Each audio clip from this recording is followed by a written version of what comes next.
¿Qué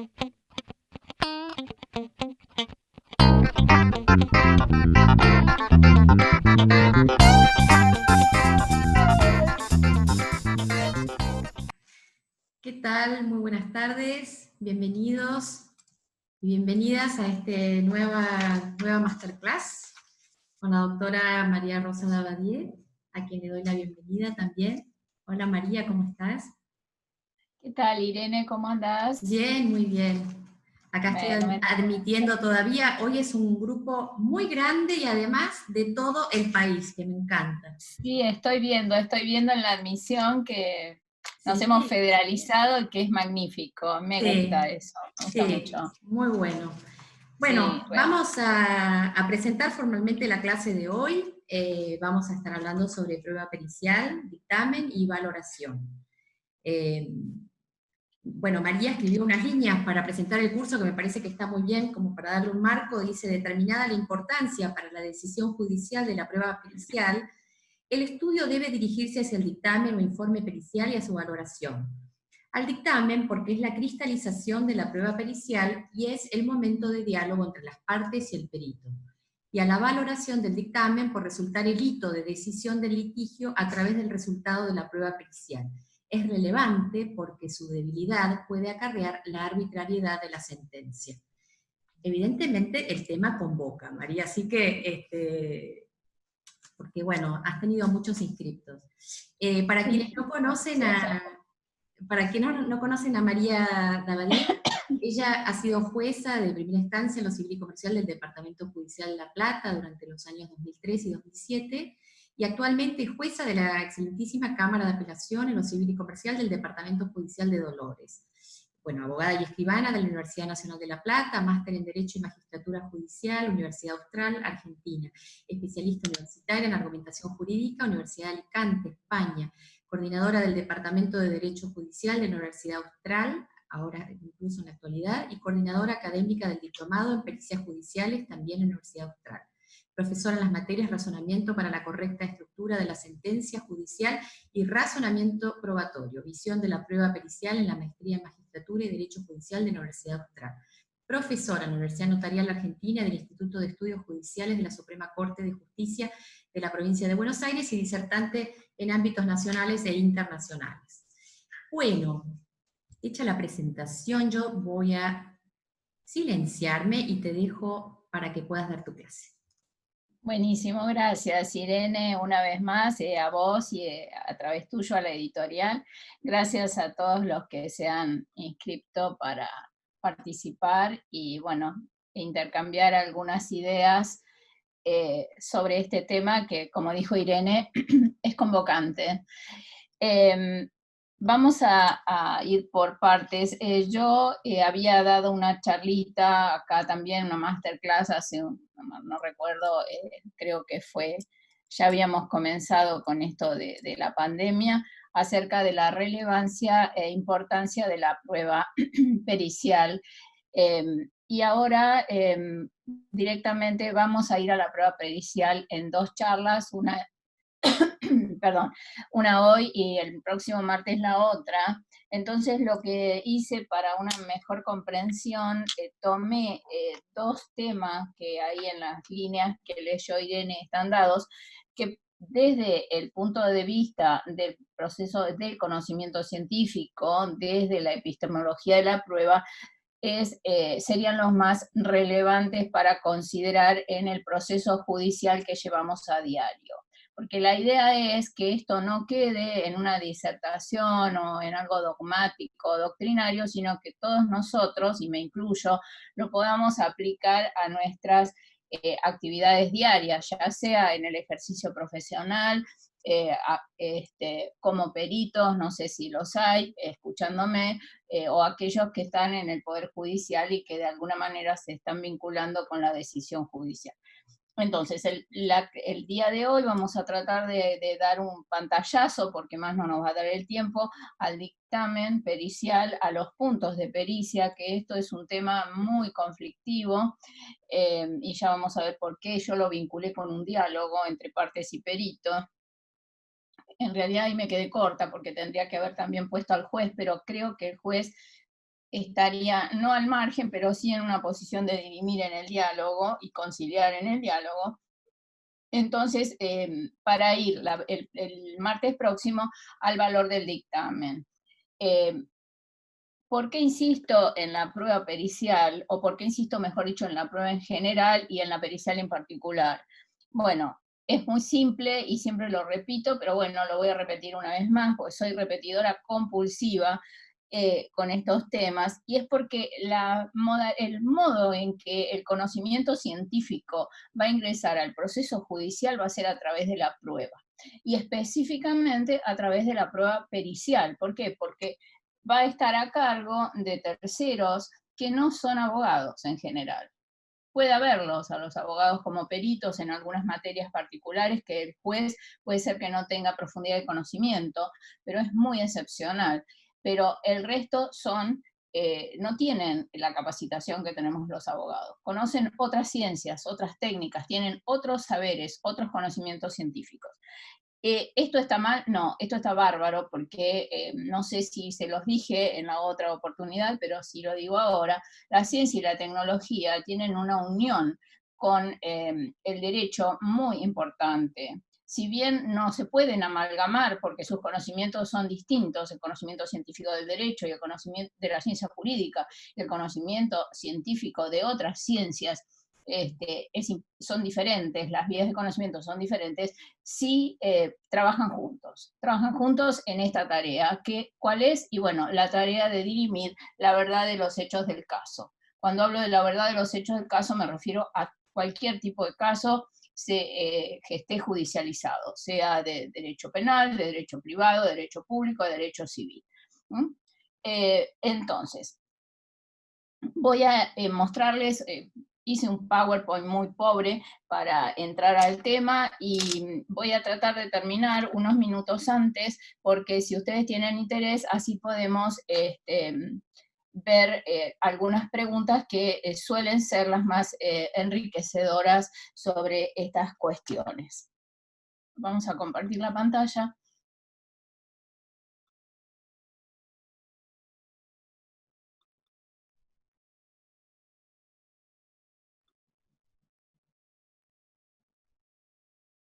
Okay. Bien. Lo primero que tenemos que tener en cuenta es que los peritos, como les digo, como terceros que conocen de ciencias que no conocen los jueces ni los abogados, o que aun cuando los abogados o los jueces tengan otros saberes en su haber, porque puede ser que sean contadores además de abogados, o médicos u otros conocimientos científicos, objetivamente en el proceso judicial están trabajando de abogados, y ahí es donde van a aplicar su saber. Entonces, los peritos están llamados a ilustrar sobre los hechos del caso. ¿Pero qué hechos? ¿Todos los hechos? Sí, todos los hechos. Los hechos pasados, los hechos presentes y los hechos futuros. Los hechos pasados, es muy sencillo, el testador hizo un testamento hológrafo, y bueno, ¿qué necesitamos? Un perito calígrafo para que nos diga si la letra le pertenecía al fallecido. Hoy día, si bien cada vez tenemos menos testamentos hológrafos, bueno, la pericia se impone en el nuevo Código Civil, en el Código Civil Comercial de la Nación. Hechos presentes, las posibilidades técnicas de cumplir un acto en este momento o no, que esto lo puede requerir el juez en cualquier momento, o las partes en el momento del proceso. Y hechos futuros, en el caso, por ejemplo, del daño temido o del derrumbe, nosotros podemos convocar a un perito que, no sé, en el caso ese sería un ingeniero civil, un ingeniero en construcciones civiles, en el caso de un puente, etcétera, o de un río que no sabemos si va a desbordar o no va a desbordar, si tenemos que hacer una presa en determinado lugar. Entonces, ese perito va a emitir su juicio técnico con relación a un hecho que aún no ha ocurrido, pero tiene altas probabilidades de ocurrir. O sea que la intervención pericial no tiene límites temporales. Esto nos va a ayudar a comprender por qué es tan importante la intervención.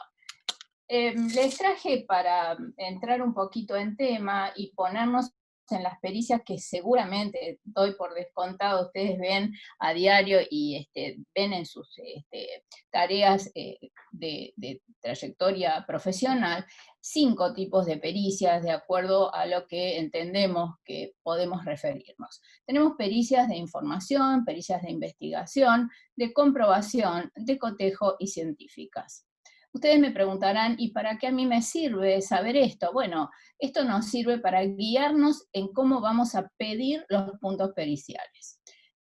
Ahora vamos a juntarlo después, lo vamos a unir, mejor dicho, vamos a usar el término adecuado, con los puntos de pericia. En las pericias de información, nosotros lo que pedimos es eso, nada más que informes, que el perito, un perito determinado, acompañe informes que como abogados no podemos llegar a obtener, o no sabemos cómo, o no sabemos en qué categorías están, o en el caso puse yo acá los planos, no sabemos a qué oficina a veces tenemos que recurrir, porque el enjambre administrativo muchas veces nos desorienta, y hay gente, hay peritos, hay técnicos que están especializados en saber. Esto pasa sobre todo con las construcciones muy antiguas, donde no sabemos a qué archivo recurrir. Bueno, podemos recurrir, o podemos acudir, mejor dicho, a un experto que seguramente nos va a conseguir el plano que necesitamos para el juicio que tengamos en manos, o los hechos que tengamos en manos. Las pericias de investigación son propias del derecho penal.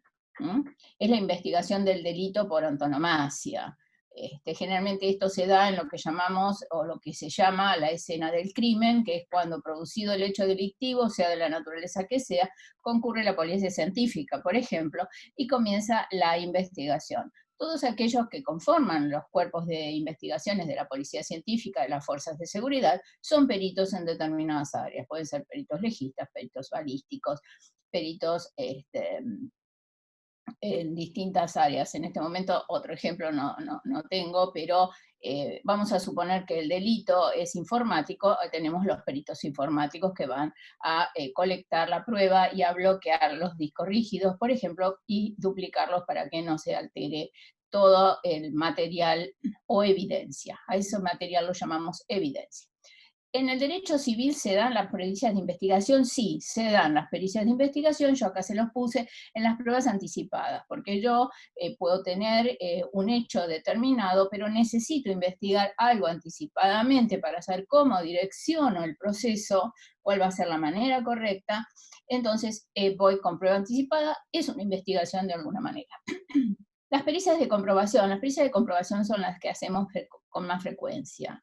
Accidente de tránsito, yo lo que tengo hechos, un relato, y lo que tengo que hacer es convocar a un perito ingeniero mecánico o accidentólogo para que fije esos hechos que conforman la hipótesis. Este es un ejemplo, podría ser una mala praxis médica, lo mismo. Tendré un perito médico para... una vez producidos los hechos en la hipótesis o relatados los hechos en la hipótesis, el perito médico va a corroborar si la cirugía, por ejemplo, en la mala praxis, fue hecha correctamente o no, y todas sus contingencias. Pericias de cotejo. Las pericias de cotejo también son frecuentes y las vemos con frecuencia, sobre todo en los juicios ejecutivos y en las adulteraciones de algunos instrumentos cuando se cotejan firmas. Las indubitadas, las dubitadas, etc. O incluso cuando hay adulteración de instrumentos públicos. No hace mucho tiempo hubo un robo de formularios, en ese momento eran formularios, ahora ya está todo digitalizado, del registro de la propiedad automotor. Entonces, esos instrumentos fueron adulterados. Se copiaron, los originales fueron copiados y se procesaron en algunos registros como auténticos. Bueno, hay peritos especializados en conocer estas adulteraciones con el cotejo, lo mismo que con un título público, como si fuera, no sé, como cotejar billetes, papel moneda, que esto es también frecuente. Y por último, las pericias científicas. Las pericias científicas son, en alguna medida, podríamos decir, tipos de pericias de comprobación, pero ¿qué pasa? Requieren conocimientos novedosos y complejos. Ejemplos de pericias científicas, tenemos la prueba de ADN, que es compleja, ya la conocemos todos, pero es compleja y requiere de laboratorios de última generación para que sea utilizando la mejor tecnología posible y la mayor certeza posible en el resultado. Todas las pericias informáticas las podríamos poner acá. La investigación que se hace en los delitos, todo el proceso investigativo, que si bien es una pericia investigativa, también a la vez es un tipo de pericia científica, que se hace con relación a los delitos que se cometen a través de las redes sociales, por ejemplo, o la compraventa de armas, o tráfico de personas, etcétera, que se dan en la dark web, que ese tipo de pericias lo hacen expertos, y los jueces realmente tenemos que escuchar a los expertos en esos casos, porque si bien sabemos de oídas de qué se trata, no somos, la verdad, no tenemos mucho conocimiento, no somos muy solventes en eso, vamos aprendiendo poco a poco. Bien. ¿Por qué les puse los tipos de pericia? Bueno, porque de los tipos de pericia, lo que les dije, vamos a ir a los puntos de cada pericia. ¿Qué es lo que le voy a preguntar al perito? ¿Qué es lo que tendría que, o cómo se lo voy a preguntar? Porque, ¿qué pasa? Cuando nosotros vemos los puntos periciales, en muchas oportunidades, vemos que se copian puntos. Es como que hay algunos clichés, los llamo cliché, pero no es la terminología adecuada, pero sí como que hay modelos, vamos a usar la palabra modelo, hay modelos de escritos de pericia, es decir, accidente de tránsito, el modelito, tal cosa, el modelo. Y no todos los hechos son iguales, y no todos los accidentes de tránsito son iguales, ni todas las malas praxis son iguales, ni los cotejos de firma son iguales. Voy a tomar el caso del cotejo de firma, porque es una de las cuestiones que suele tener mayores dificultades, aunque a primera vista parecería que no lo podría llegar a tener. Es decir, porque yo lo que tengo que cotejar es la firma, la plana manuscrita, del que se supone que la persona que se supone se le adjudica la firma en el documento, y una indubitada. Pero el problema está en la indubitada. No siempre, y lo repito porque esto es así y en mi experiencia lo he corroborado, y en el diálogo con peritos, peritos calígrafos, sobre todo de las fuerzas de seguridad, que son muy expertos en esto, como por ejemplo los de la gendarmería, siempre dicen lo mismo. Por eso yo usé la palabra, hago acá un paréntesis, por eso cuando hice la presentación del tema usé la palabra diálogo. La palabra diálogo, porque siempre he tenido contacto con los peritos y he dado clases a peritos. eh, lo que escucho es, me preguntan cosas que yo no puedo responder, o me faltan elementos para que pueda responder. Entonces, bueno, lo que tenemos que hacer los abogados en el ejercicio y los jueces es ponernos un poquito a escuchar esa voz, porque nos va a ayudar a resolver la cuestión y a ver la verdad, a verificar la verdad del hecho, a tener la verdad del hecho alegado. Vuelvo a la pericia de cotejo. Es muy importante cuando se pide, sobre todo en los juicios ejecutivos, que son los más frecuentes, ¿no? O en los contratos, cuando se niega la firma de la autenticidad de la firma del contrato, decir dónde está la indubitada. Decir dónde está la indubitada, no solamente que diga si le pertenece la firma a fulanito de tal. Decir la indubitada, porque la indubitada es básica, porque si no, ¿con qué cotejo? No cotejo con nada, y la pericia es floja. ¿A qué me refiero con la pericia es floja, es débil? Y bueno, porque la plana manuscrita me va a decir, y sí, le pertenece porque la hizo frente a mí, pero no comparé con nada, no cotejé. El cotejo le da fuerza, la hace convincente a la pericia caligráfica. Por eso es que hago esta conexión, o junto, o este enlace entre el tipo de pericia y los puntos de pericia. Con relación a las pruebas que son de comprobación, el caso pasa básicamente por el hecho a probar. pasa por el hecho de probar, porque en las pericias de comprobación lo que tenemos que tener muy claro, pero muy claro, es el hecho que queremos probar. ¿Dónde se plantea el problema? ¿Dónde está el conflicto? No en lo que lo rodea al hecho, no en la consecuencia del hecho. Voy a dar un ejemplo muy claro. Si yo tengo un accidente de tránsito y el demandante o actor, actora, tiene lesiones, sí, es muy importante que pruebe las lesiones, pero lo primero que ha de probar es que se produjo el accidente de tránsito, el hecho, si está debatido, generalmente el hecho en que se produjo no tiene mucha crisis, generalmente la situación de tiempo y espacio y protagonistas no se debate, pero sí se debate la mecánica.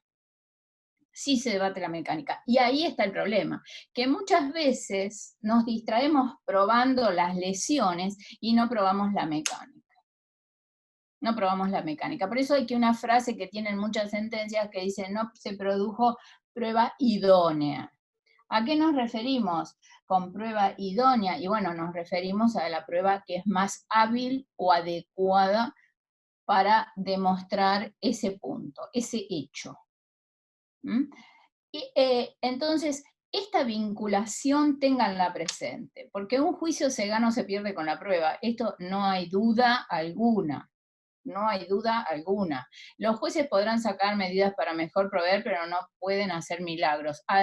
Más allá del debate que hay sobre si los jueces pueden o no dictar medidas y no suplir la actividad o inactividad de los abogados. Ese es un tema aparte y bueno, mucha agua ha pasado bajo el puente y seguirá pasando. Entonces, yo lo que insisto es en esto, en ver qué quiero probar. ¿Qué quiero probar? Y olvidarnos de todas estas circunstancias que rodean, que a veces nos ponemos a hacer un discurso muy florido y de muy buen texto, de muy buena escritura, pero no somos literatos.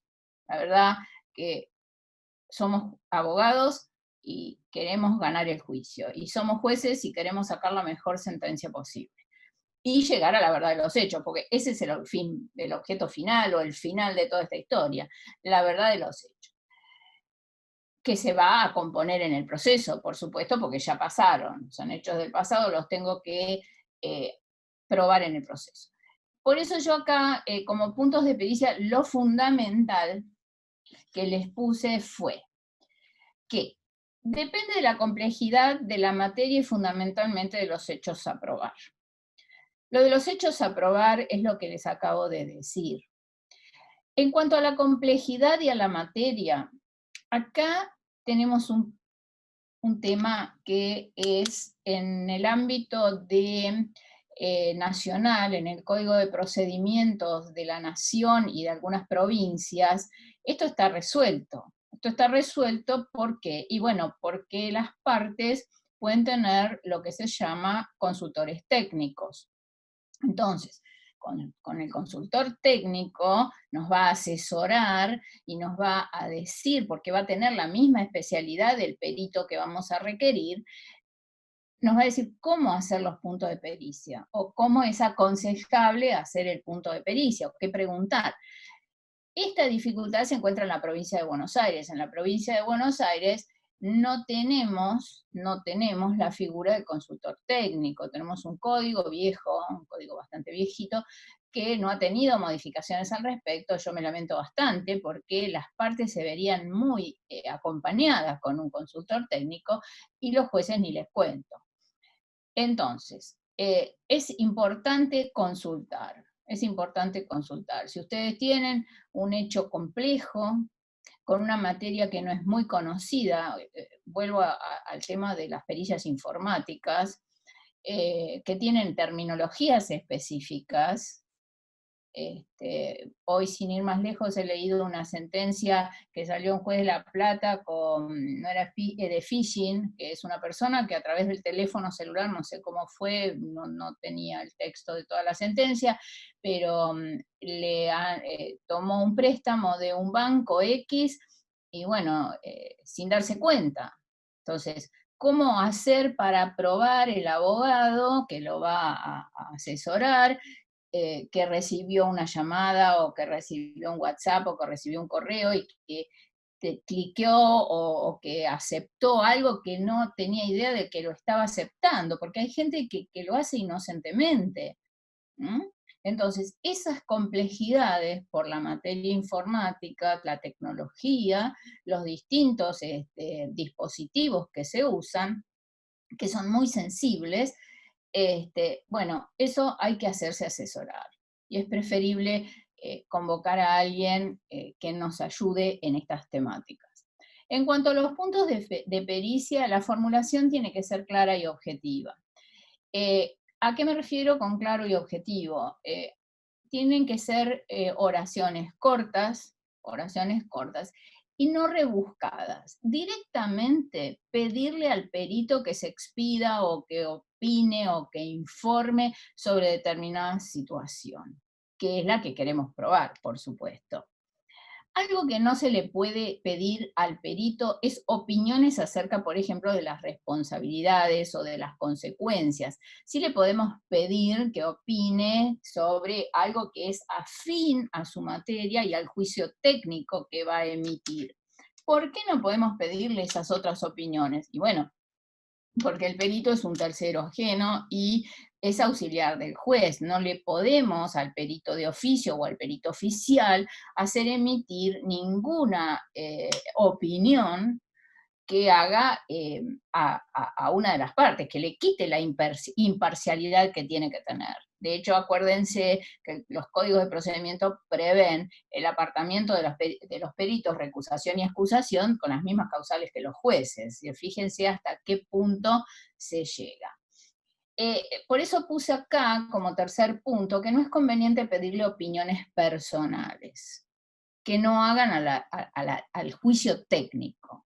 El juicio técnico. Es preferible ser muy objetivos porque, y bueno, porque evitamos esos subjetivismos y a veces los peritos ven que el punto de pericia es insuficiente y dicen, ay, porque esto también lo he escuchado en muchas oportunidades, bueno, pero a mí me parece que si tal cosa, bueno, no, pero no se lo pidieron, señor perito, espere que venga la etapa que sigue a la presentación del dictamen, que es el pedido de explicaciones y aclaraciones, o ampliaciones que pueden pedir incluso los jueces como medidas para mejor proveer, o mismo en la audiencia que se puede celebrar oral con los peritos, y que en muchas oportunidades se celebra para pedir las aclaraciones. El tema de las aclaraciones, acá hago una digresión y un paréntesis, el tema de las aclaraciones es muy frecuente y debería, desde mi punto de vista, ser frecuente en los casos de malas praxis, sobre todo, ¿por qué? Porque los médicos usan términos propios de su ciencia y usan algunas iniciales para determinar algunas prácticas que no todos las conocen ni las conocemos, porque no somos expertos. Entonces, con estas pequeñas recomendaciones, yo creo que podemos hacer una revisión de cómo formular los puntos de pericia. Y recuerden lo más importante, saber concretamente qué es lo que quiero probar, primero. Segundo, tercero, así. Porque puedo omitir la prueba de un hecho que es visceral a la decisión. Lo que se ve en los puntos de pericia en general, y esto es un hábito que me incluyo que alguna vez lo hice y que al empezar a estudiar todos estos temas me di cuenta del error, es un punto final que dice y que agregue todos los puntos que consideren importantes o algo así el perito. Es una pregunta abierta. Yo al perito no le puedo hacer preguntas abiertas, no le puedo hacer cuestiones abiertas, ¿por qué no? Porque tengo que decirle puntualmente lo que necesito, porque puede ser que es un perito muy locuaz y dice, bueno, y se pone a decir un montón de cosas ahí que hasta puede llevar a la nulidad de la pericia. Entonces, todo otro dato de interés pericial suele pedirse, ¿no? La pericia tiene que ser los puntos que se le dan y no una pregunta abierta, no a las preguntas abiertas. Yo acá no lo puse de esta manera, pero bueno, se los recomiendo. Entonces, Una vez que tenemos los puntos de pericia, bueno, iremos al 360, a la audiencia de 360, o a la audiencia, a la preparatoria, en la provincia de Buenos Aires y en todo este nuevo circuito de oralidad en el que estamos, y que enhorabuena que ha llegado, y esperemos que siga su curso, porque está dando en algunos lugares muy buenos resultados, con la intervención del juez, etcétera. Los puntos de pericia se fijan. Es ideal lo ideal es esto, que el juez esté, que estén las partes, que se vean los puntos de pericia y que los puntos se fijen. ¿Qué significa? Y bueno, que en esa audiencia preparatoria o en la audiencia de 360 queden fijados, queden determinados los puntos de pericia que hacen a los hechos que quedaron en conflicto. Es decir, depurar prueba es bueno, es beneficioso, porque va a dar claridad a quienes intervengan en este proceso de determinar los hechos de la causa y su comprobación. Y por último, le voy a dedicar un tramito al informe o dictamen pericial o juicio técnico. Acuérdense que el perito es un técnico, es un experto en un determinado conocimiento científico, arte, puede ser un idóneo, en el caso de los marchands son idóneos, en el caso de aquellos que analizan la escritura de algunas situaciones pueden ser escritores de larga y vasta trayectoria. Entonces, este dictamen o informe pericial se usa indistintamente el nombre, tiene que tener determinadas condiciones de presentación. Un perito no puede presentarnos un escrito así nomás, sin fundamentación, sin orden, sin organización. Este punto del dictamen pericial va a estar estrechamente vinculado con lo que vamos a hablar en el próximo martes, que es la valoración del dictamen, el valor del dictamen. ¿Por qué?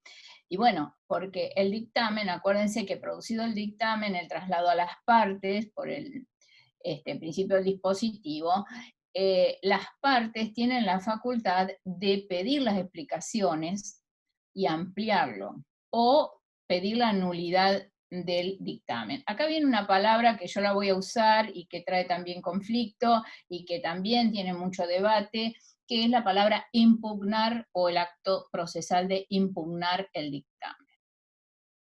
En realidad, no, los artículos en general no dicen que son los pertinentes a la valoración, no hablan, y al traslado de la pericia, no hablan de la impugnación. Es un hábito, es una costumbre judicial. Hay jueces, hay órganos jurisdiccionales, mejor dicho, que la aceptan a la impugnación, otros que no, otros que la resuelven como si se resolviera una nulidad, otros que dicen, bueno, a las impugnaciones, bueno, le dan el traslado, por supuesto, al perito para que emita su opinión con relación a ello y haga valer sus derechos, y lo difieren para la sentencia. Es un tema delicado, yo creo que siempre hay que preservar el derecho de defensa de las partes, y acá incluyo como parte en esto al perito, porque puede estar involucrada su conducta, entonces hay que verlo con detenimiento. En muchos casos, no en todos, en muchos casos, cuando se habla de impugnación se roza la palabra nulidad. Es muy raro tener incidente de nulidad de pericia, pero los hay. En general se aceptan las impugnaciones junto con las explicaciones. A veces se confunde, no es lo mismo, no es lo mismo. Pedir una explicación es cuando yo le pido al perito, le digo, mire señor, no entendí, ¿me puede explicar un poquito más? ¿O me puede aclarar si dijo tal cosa, qué significa? Eso es pedir explicación, como le pide la explicación.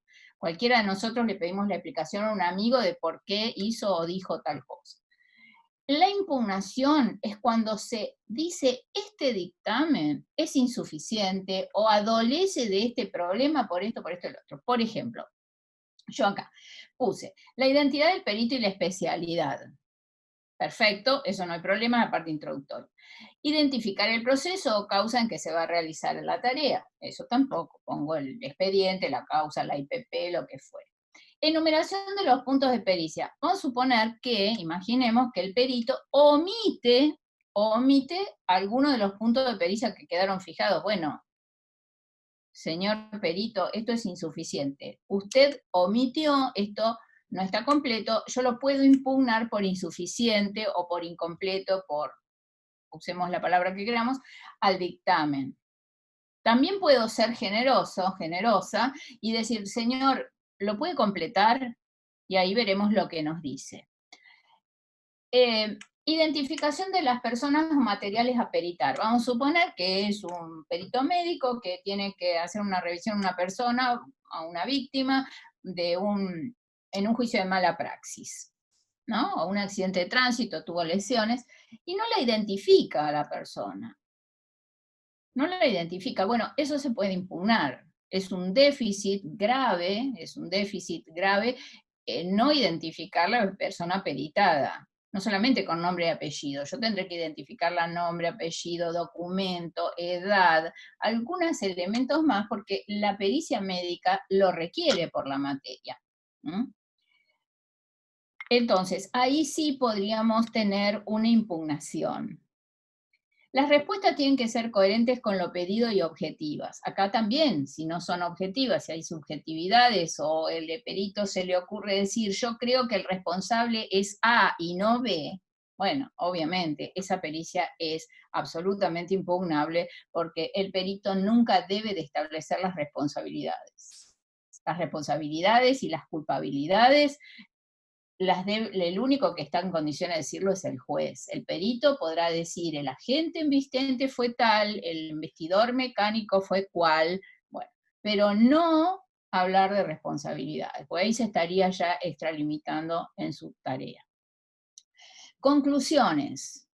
Las conclusiones son interesantes, pero las conclusiones también tienen que tener coherencia con los puntos de pericia.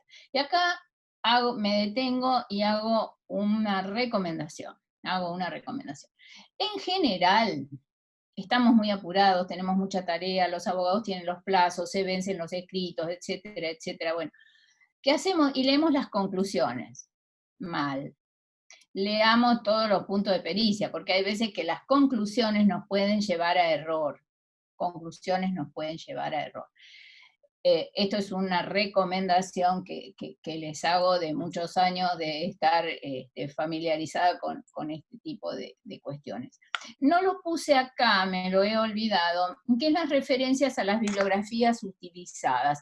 Sobre todo en las pericias psicológicas, es muy recomendable que los peritos psicólogos no solamente digan del shock y el no sé qué postraumático, sino que digan a qué test sujetaron o al paciente, a la parte que fue vista por un perito psicólogo, en el caso, por ejemplo, de lesiones psicológicas, daño psicológico y reparación del daño psicológico. En esos casos es recomendable que la pericia tenga los test que se realizaron y la bibliografía sobre la que se apoyó el perito psicólogo para emitir el dictamen que emite.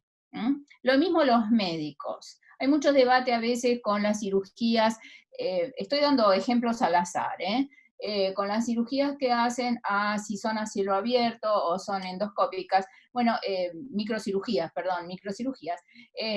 Bueno, en ese caso las bibliografías avalan el dictamen. Las bibliografías más modernas, las bibliografías más verificadas por la comunidad científica que corresponda, son las más adecuadas para hacer constar. Estas omisiones también podrían llevar a una nulidad de pericia en algunos casos. Los anexos, ¿por qué pongo los anexos? Bueno, porque en el caso de que se hayan realizado estudios, o en el caso, vuelvo a los psicólogos, los test pueden estar acompañados como anexos. Y por último, la fecha y la firma de emisión del dictamen. Cuanto más prolijo el dictamen, mejor es. En el caso de los dictámenes de las pericias de investigación, es muy importante que el perito investigador haga un detalle exhaustivo de todo lo que los elementos que peritó. En el caso de las pericias informáticas, vamos a suponer que son computadoras, bueno, tendrá que decir la marca, el número, todos los números y todas las señalizaciones que hagan a individualizar ese elemento. ¿Por qué? Y bueno, porque tiene que ser el único, no puede duplicarse, no puede haber más de uno igual, son todos distintos. Entonces, ese detalle también, si no está en la pericia de investigación, puede hacer que sea impugnada. Y esto es una pena porque el trabajo pericial es muy complejo, lleva mucho tiempo y dilata el proceso. Entonces, cuanto mejor se haga, mejor, más pronto vamos a conocer la verdad de los hechos. Quería decirles algo, bueno, en este momento se me fue, con relación a este tema de, ya sí, quería referirles a la cadena de custodia. La cadena de custodia tiene que estar, en el caso de las pericias que la requieran, voy a dar el ejemplo de la pericia de ADN. La pericia de ADN que ahora, al menos en provincia de Buenos Aires, el hisopado, no es hisopado exactamente, pero es bucal, el rastreo bucal, lo hace cada órgano. Entonces hay que cumplir estrictamente una cadena de custodia que tiene que quedar documentada.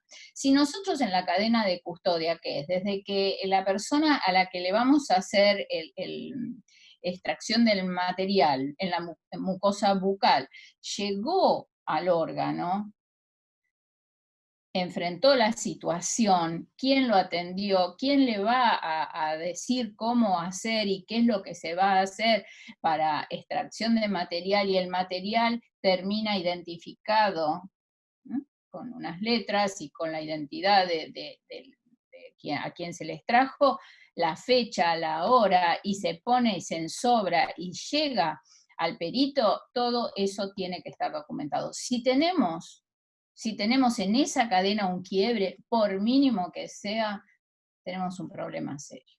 Las cadenas de custodia son, en el caso sobre todo de este tipo de pruebas en derecho penal, en las de investigación, son fundamentales, son fundamentales. En el caso que nosotros tengamos un secuestro de celulares o así, bueno, también las cadenas de custodia son fundamentales, pues si la cadena de custodia está averiada, no tenemos pericia prácticamente. En el caso de secuestrar, no sé, algún elemento que pensamos que eran drogas sintéticas, entre que lo encontramos, lo pusimos en la bolsita, sellamos la bolsita, pusimos la fecha, el día, la hora, quién lo recogió, etcétera, etcétera. Bueno, todo eso tiene que estar documentado. Si ustedes tienen una causa penal y tienen un déficit ahí, hay un problema con esa prueba y bueno, puede ser que no lleve nunca a conocer la verdad del hecho ni el autor en ese caso del delito. Bien, esto era lo que quería comentarles en el día de hoy sobre estos temas. ¿Por qué insisto con estos temas? Por lo que les dije hace un rato, les dije hace un rato.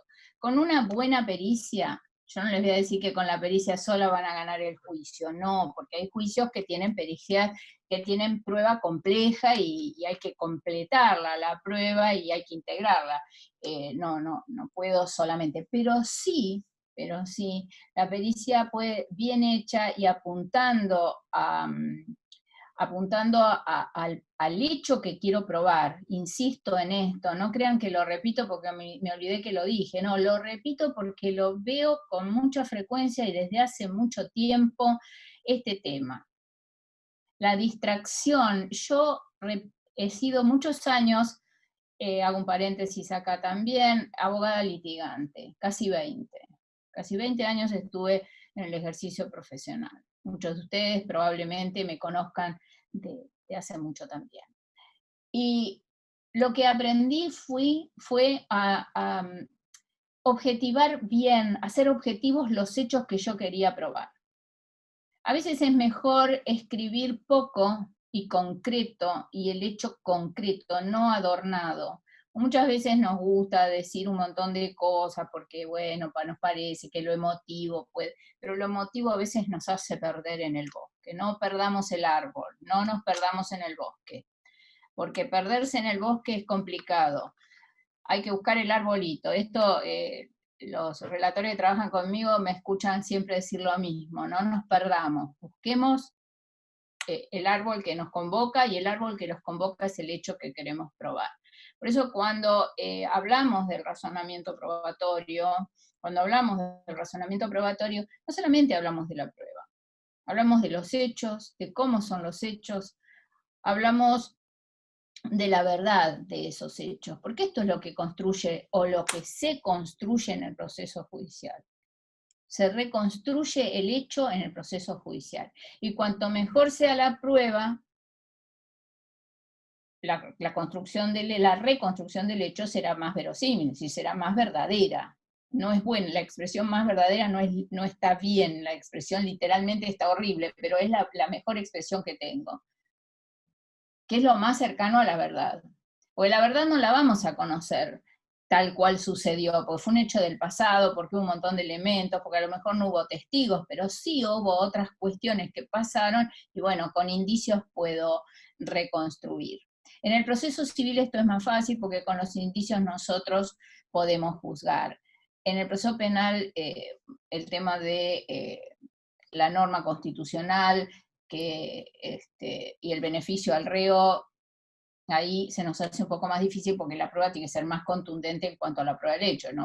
Los indicios no pueden ser tan leves. Eso lo vamos a ver si tenemos tiempo en el próximo martes. Bueno, estas eran las ideas que yo quería, o que al menos habíamos conversado en su momento con Irene para transmitirles. Y se dan cuenta, vuelvo al diálogo del principio, se dan cuenta que esto es un diálogo.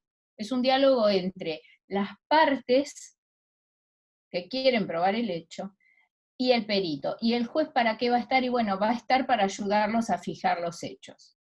Entonces, tengamos recomendación, no consejo, porque no me gusta dar consejos, pero sí recomendaciones.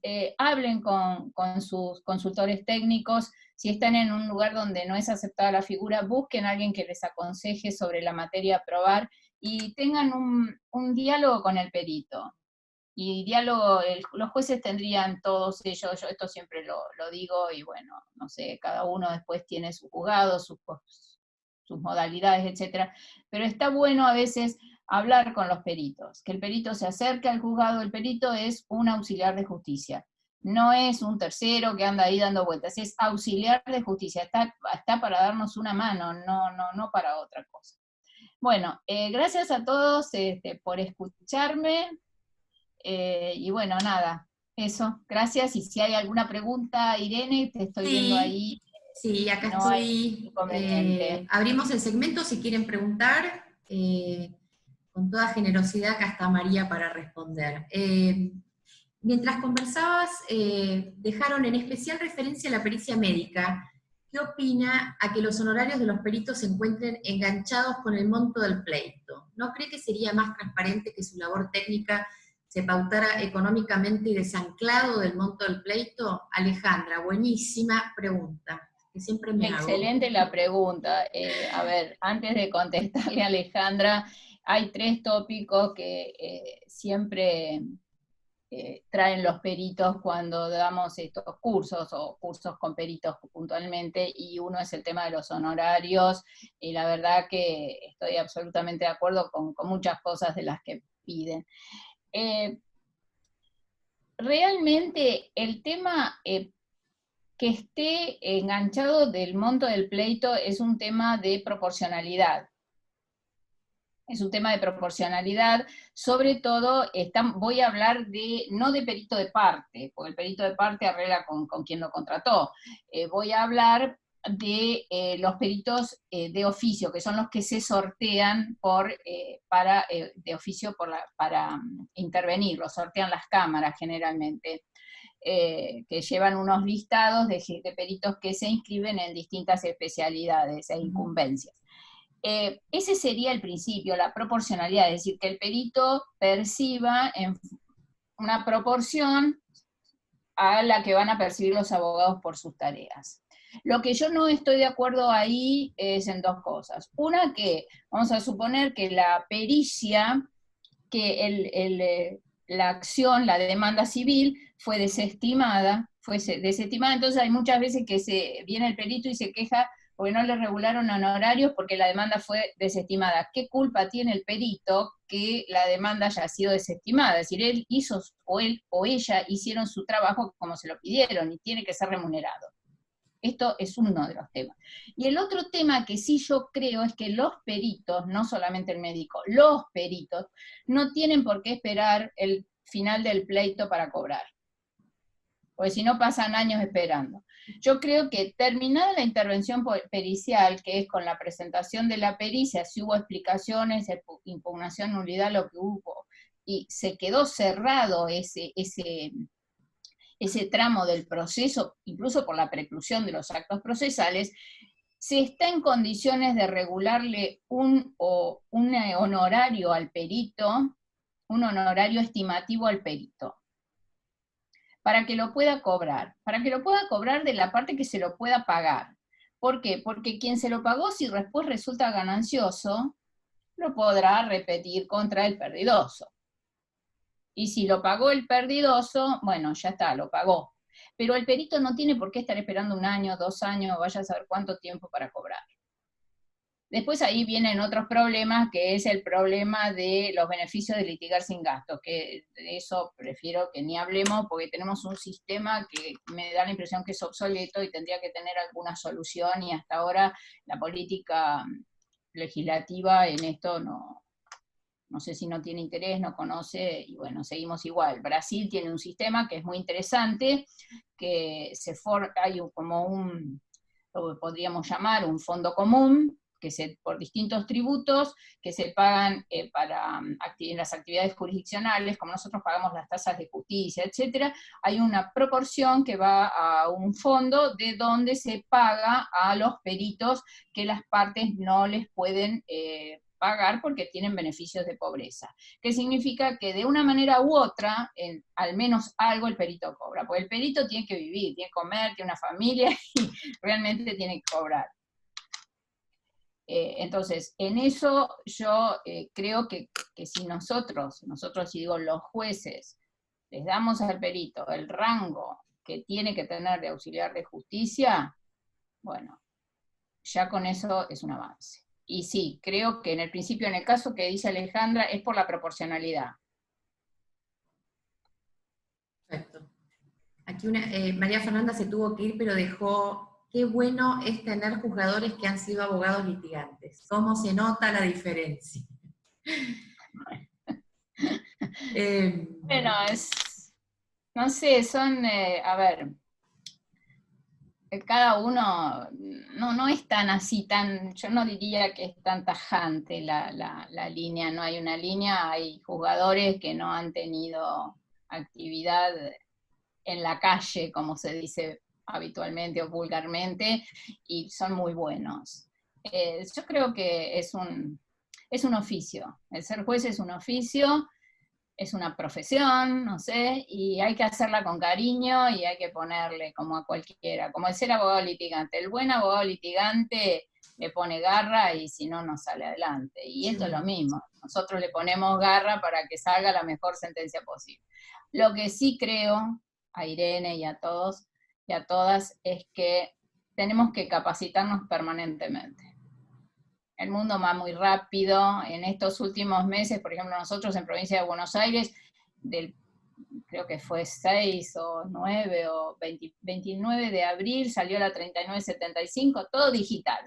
Entonces nos cambió el mundo. Sí. Entonces, o subimos al tren o no subimos, se fue el tren. Las audiencias por Teams, la primera nos salió más o menos, la segunda salió mejor y la última salió regia y espero que la próxima salga mejor aún. Y bueno, es esto, nada más. Aquí preguntan, Teodora Aquís, en base a pericias de arquitectura, ¿son igualmente válidas las pericias a partir de relevamientos virtuales? ¿La otra parte la puede impugnar porque no se hizo in situ? Relevamiento, ¿qué dice relevamiento? ¿Cómo? Relevamientos virtuales, cuando no se pueden hacer in situ. Bueno, habrá que ver el hecho a probar. Habrá que ver el hecho a probar. A partir del hecho a probar podemos decir si el relevamiento visual o puede ser el adecuado o no. Hay veces que no. Es decir, depende del hecho a probar. No te puedo decir, Teodora, creo que era sí o no tajantemente o radicalmente. Depende del hecho a probar. Por ejemplo, si yo necesito saber el estado de un inmueble adentro, vamos a suponer que tuvo filtraciones, y no. Voy a tener que ir al lugar, voy a tener que entrar al inmueble, voy a tener que verlo. Me ha pasado de que traigo, este tipo de cosas es de mucha casuística, de mucha casuística, que me traigan fotos de un inmueble, pero las fotos, está bien, primero que la foto para que sea válida como prueba tendrá que estar certificada para que sepa yo que sí esa foto correspondía con ese inmueble y no con el del frente o el de al lado. Y segundo, a qué parte del inmueble, porque nosotros mirábamos con mi relator las fotos y decíamos, ¿y esto de dónde lo sacó? Y esto no sabíamos. Hay que especificar un poquito. A ver, artes adivinatorias no, que le ponemos mucha voluntad a veces a la prueba, y sí, porque esa es nuestra labor, hacer un análisis profundo de la prueba, pero a veces no nos alcanza. Hay que ver, veamos el hecho a probar. Ahora, si el hecho a probar es las construcciones que hay sobre un predio X, cuántos metros cuadrados ocupan, y bueno, sí, obviamente, incluso con el de Google Earth es suficiente. Google Earth es suficiente. Hay que verlo. Bueno, Nico dice, no sé si mi pregunta sea oportuna, pero en el marco de la crisis del COVID-19 que estamos transitando, ¿en el ámbito penal se está previendo o ya es un hecho que los juicios se hagan a través de la utilización de medios tecnológicos? Es una pregunta, ¿no? Como así también la introducción de las pruebas al proceso utilizando el mismo medio. Sí, sí, está perfecto. Y yo creo que vino para quedarse. No hace mucho me hicieron un reportaje en algún lugar y yo dije, mira, para mí vino para quedarse. Yo creo que no podemos volver atrás ahora. ¿Para qué quiero un montón de papeles? Si yo lo puedo digitalizar, lo tengo en PDF. Además, el concepto seguridad. Les pregunto, porque este fue un debate en su momento, ¿qué es más seguro? ¿Que yo tenga el expediente papel o que tenga todo digitalizado? El expediente papel, no sé, llovió, se me mojó, qué sé yo, hubo un incendio, me lo robaron. Esto no, están los servidores tienen sus respaldos también. No, no veo, eso sí, todos tenemos que colaborar. Cuando se escanea, tratar de que el escaneado sea claro, para colaborar a la lectura. Seguro. Si todos tenemos la frecuencia, yo creo que está bien, y a ver, en el derecho penal hay mucho tema, que yo lo estuve conversando con un defensor federal no hace mucho, el tema de, ¿qué hacemos con el imputado, el procesado, mejor dicho, que está preso? ¿Cómo le tomamos la audiencia? Y bueno, él tenía una serie de objeciones, o cómo lo hacemos declarar. Hay protocolos. En algunos casos volveremos a las presenciales y en otros, bueno, no. Yo creo que cuando están a distancia, la videoconferencia o ahora Teams o Zoom o lo que sea es adecuado. Seguro. Andrea dice una pregunta, ¿las impugnaciones de las pericias o pedidos de nulidad de las pericias, como es un trámite de incidente, ¿se puede pedir la caducidad por no correr traslado de ese planteo? Bueno, a ver, Andrea, no siempre es por incidente. No siempre. Las impugnaciones en general no son por incidente. Y las nulidades sí. A veces tampoco, porque yo he tenido que intervenir en nulidades de pericia que se dirimió la nulidad dentro del mismo expediente. Y no pasó nada, nadie dijo nada y quedó ahí.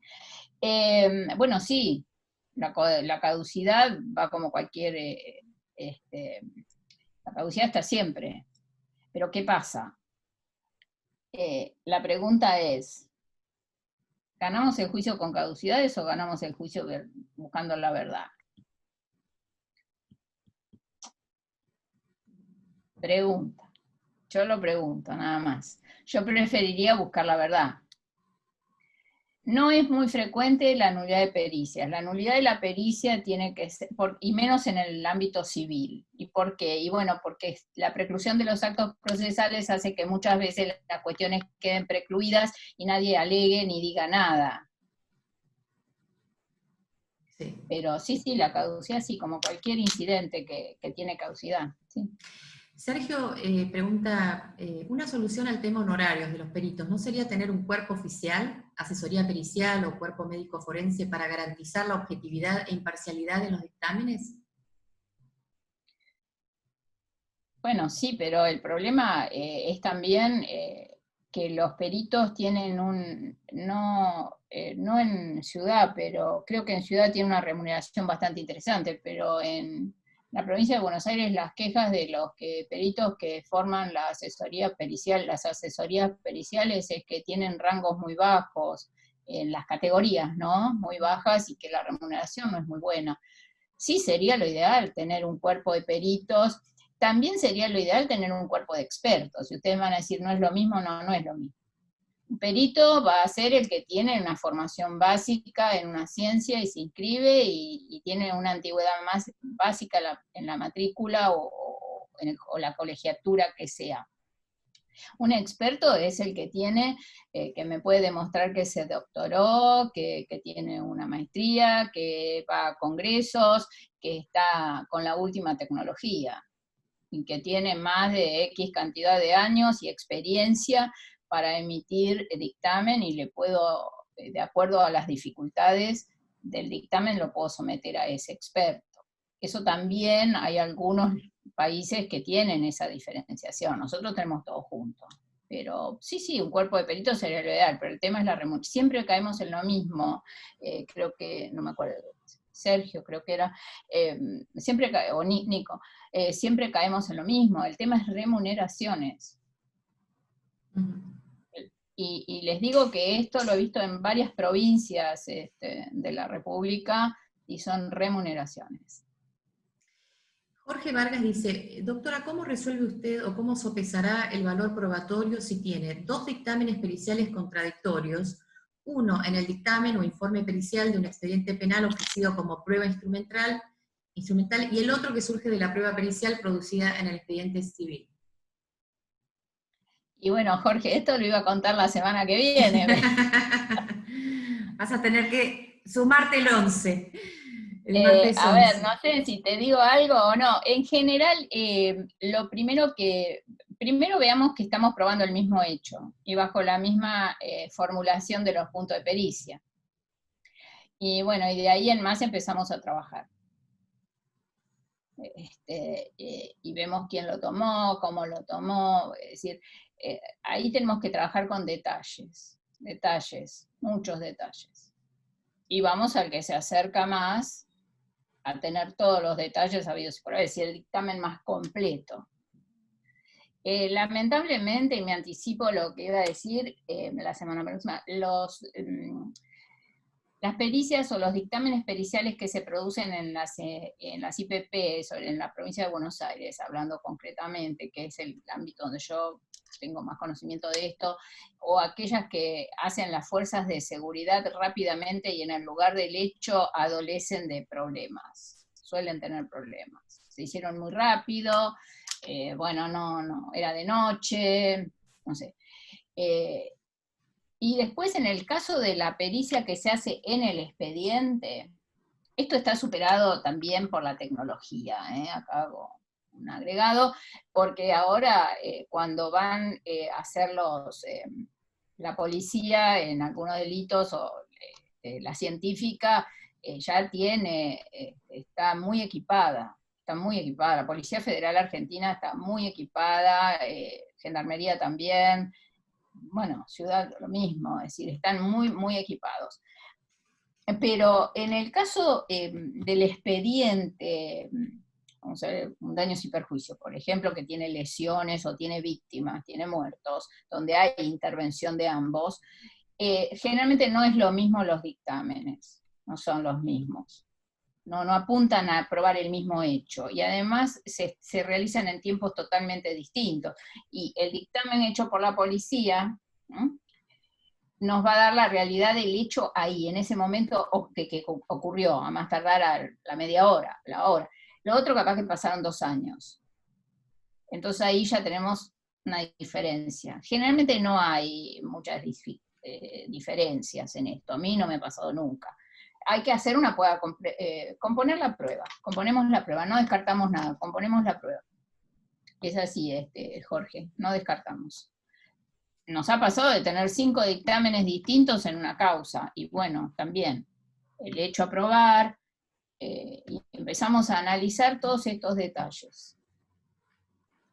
De todas maneras, sobre esto y el valor lo vamos a profundizar en el próximo encuentro. Seguro. Espero haberte contestado más o menos a tu inquietud. Y agrego, por último, cierro con esto, Elena, la respuesta a Jorge, que en lo que es interesante y lamentable al mismo tiempo, es que la mayoría de las causas penales que nos llegan no tienen sentencia. Están prescriptas, se archivaron por prescripción. Entonces, ¿qué pasa? Si tenemos sentencia no hay problema, porque la sentencia podrá decir algo que ya cerró eso y yo me podrá vincular o no al juez civil. Pero cuando tenemos el cierre por prescripción es complicado, es muy complicado. Bueno, hay muchos comentarios más que preguntas, y bastantes que tienen que ver, me parece, con la clase del martes que viene. Si te parece, hacemos un cierre. Te han estado mirando también desde Facebook en vivo, así que bueno, gracias a todos. Muchísima gente ha podido disfrutar de tus consejos y tips, que la verdad que son muy, muy valiosos.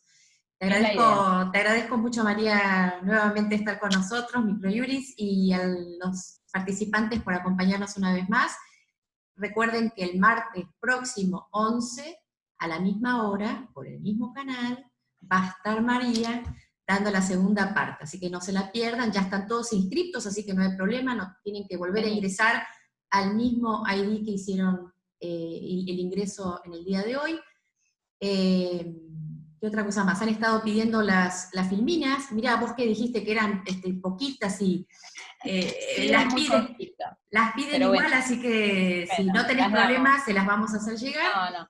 Y esta ningún charla... problema, te las mando. Bárbaro. Y bueno, y esta charla queda en Facebook unos días, lo vamos a dejar para que si la quieren volver a ver. Después ya se vuelca a la base de Microjuris. Bueno. Bárbaro, gracias a todos y a todas, y gracias a vos, Irene, nos vemos. Gracias, un beso grande. Chau, chau. Igualmente.